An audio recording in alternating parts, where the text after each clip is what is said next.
नमस्कार दोस्तों, स्वागत है आप लोग का। आप लोग देख रहे हैं अरविंद टेक्नोलॉजी। जी हाँ दोस्तों, आप लोगों ने बिल्कुल सही देखा है। आज हम चर्चा करने वाले हैं प्रीपेड मीटर और पोस्टपेड मीटर के बारे में।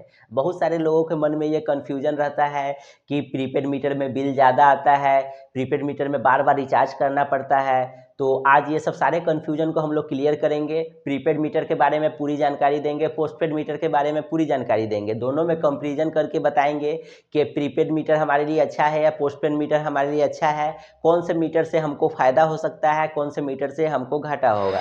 ठीक है? तो ये वीडियो में पूरा हम लोग प्रीपेड मीटर के और पोस्टपेड मीटर के बारे में चर्चा करेंगे, दोनों में अंतर को क्लियर करेंगे। जी हाँ दोस्तों, तो हम लोग वीडियो को शुरू करते हैं। तो सबसे पहले हम आप लोग को बता देते हैं फ़िक्स चार्ज के बारे में, जो कि फ़िक्स चार्ज होता है और यूनिट रेट होता है। जैसे कि हम बिजली जो खर्चा करते हैं, जो यूज़ करते हैं, उसको हमारे बिजली विभाग से यूनिट के हिसाब से पैसा लिया जाता है कि कितना यूनिट हमने बिजली खपत किया, उसी के हिसाब से वो पैसा लेते हैं। तो हम लोग बात करें पोस्टपेड मीटर को, जो कि पुराना आप लोग का लगा हुआ था, जिसमें हम लोग पहले यूज़ करते थे और फिर बाद में हम लोग उसका बिल पेमेंट करते थे। तो ये जो पोस्टपेड मीटर है, पोस्टपेड मीटर में और प्रीपेड मीटर जो नया है जिसमें रिचार्ज करते हैं, दोनों में फ़िक्स रेट और यूनिट रेट दोनों सेम ही होता है। फ़िक्स रेट और यूनिट रेट में कोई भी चेंजेस नहीं किया गया है, चाहे वो पोस्टपेड मीटर हो या प्रीपेड मीटर हो, दोनों में ये सब सेम है। अब हम बढ़ते हैं अपने दूसरे पॉइंट की तरफ। दूसरे पॉइंट में आपको सबसे महत्वपूर्ण पॉइंट है कि हमारा जो भी पोस्टपेड मीटर था, जो भी पहले का हम लोग का पोस्टपेड मीटर था, उसमें हम लोग बिजली यूज़ कर लेते थे।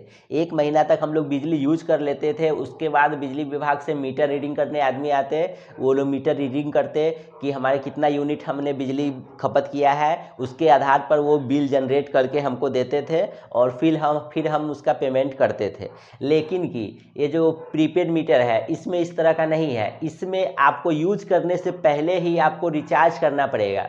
जिस तरह से मोबाइल में रिचार्ज होता है, उसी तरह से हमको पहले ही सरकार को पैसा देना पड़ेगा, बिजली विभाग को, कि हमने मान के चलिए 100 रुपया हो, 50 रुपया हो, 200 हो, 300 हो, 500, आपके ज़रूरत के अनुसार, आपके बजट के अनुसार आप मान के चलिए कि 500 रुपया का हम रिचार्ज आज करवा लिए। आज रिचार्ज करवाए हैं, उसके बाद कल से हम उसको, मतलब आज ही से हम उसको यूज़ कर सकते हैं। लेकिन पहले हम पैसा जमा करेंगे, उसके बाद उसी में से हम यूज़ करेंगे।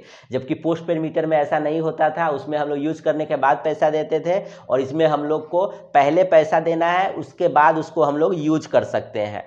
ये आप लोग जान रहे हैं पोस्टपेड मीटर हम लोग यूज़ करते थे। बहुत सारे लोग हैं जो बिजली बिल जल्दी जमा नहीं कर पाते थे, ज़्यादा दिन हो जाता था, बकाया ज़्यादा हो जाता था, उसमें बिजली काट दी जाती थी।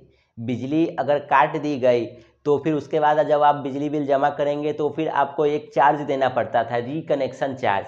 ताकि दोबारा आप जिसको रीकनेक्शन करवा रहे हैं, उसकी वजह से आपको चार्ज देना पड़ता था। ये सभी स्टेट में अलग-अलग है। रिकनेक्शन चार्ज कुछ भी हो सकता है। ऐसे मिनिमम आपको 100 रुपया प्लस जीएसटी रहता है। ठीक है? तो रिकनेक्शन चार्ज हम लोग को देना पड़ता था पोस्टपेड मीटर में। लेकिन जो ये प्रीपेड मीटर आ गया है, तो इसमें हम लोग को रिकनेक्शन चार्ज नहीं देना पड़ता है। अगर मान के चलिए कि हमने रिचार्ज करा लिया, 1 महीने के अंदर या 20 दिन के अंदर मेरा लाइन कट गया, रिचार्ज ख़त्म हो गया, मेरा बिजली कट गया, मेरा घर में लाइन नहीं आ रहा है। उसके बाद दोबारा जब हम रिचार्ज करेंगे तो भी हमारे घर में बिजली आएगा। तो जिस समय हम लाइन कट गया, उसके बाद दोबारा जब हम रिचार्ज करेंगे तो हमको कोई भी रिकनेक्शन चार्ज या कोई भी पेनल्टी नहीं लगेगी, क्योंकि हम लोग इसको प्रीपेड कर रहे हैं। इस वजह से हमको रिकनेक्शन का चार्ज नहीं लगता है। कभी भी लाइट हमारे घर में कट गई, दोबारा हम रिचार्ज करेंगे, लाइन वापस से आ जाएगी। कोई भी कुछ भी करने की ज़रूरत नहीं है और ना ही रिकनेक्शन चार्ज हम लोग को देने की ज़रूरत पड़ेगी। अंतर ये भी हम लोग को पड़ता है दोस्तों कि जैसे कि पुराना जो पोस्टपेड मीटर था, उसमें जो मीटर रीडिंग करने आते थे रीडर, तो वो लोग कभी-कभी है जो रीडिंग गलत कर लेते थे। कभी कोई डिजिट गलती डाल दिए या फिर रीडिंग गलत कर लिए, तो हम लोग को बिल में हमेशा समस्या रहती थी कि बिजली बिल मेरा ज़्यादा आ गया है, तो उसको सुधरवाने के लिए हमको बिजली बिल के ऑफिस के चक्कर के काटने पड़ते थे। इसमें रीडिंग गलत हो जाता था। लेकिन अब जो स्मार्ट मीटर लग गया है, तो स्मार्ट मीटर ये खुद से ही रीडिंग करता है कि कितना यूनिट आपका खपत हो रहा है। उसी के हिसाब से डेली कंजप्शन के हिसाब से आपका डेली माइनस करते जाता है कि आपका आज का यूज अगर 5 रुपये का हुआ, तो 5 रुपया आपने जो भी रिचार्ज किया था उसमें से डिडक्ट हो जाएगा और बाकी आपको मान के चलिए जितना भी बैलेंस बचा वो आपको रहेगा। तो इसमें स्मार्ट मीटर ही हमारा बिल जनरेट करता है, उसमें बिल काटता है, तो इसलिए इसमें गड़बड़ी होने के चांसेस बहुत ही कम है। इसमें बिजली बिल की समस्या नहीं होती है। इसमें मीटर रीडिंग जो पहले रीडर थे वो लोग पोस्ट पेड में रीडिंग करते थे, लेकिन थोड़ा सा गलत हो जाता था, कभी भी हम लोग को बिल हमेशा उलट पुलट होता था। लेकिन अब स्मार्ट मीटर में ये सब कुछ भी नहीं होगा, आप लोग को बिल एक्यूरेट आएगा और पैसा भी एक्यूरेट कटेगा, किसी प्रकार की इसमें समस्या नहीं होती है।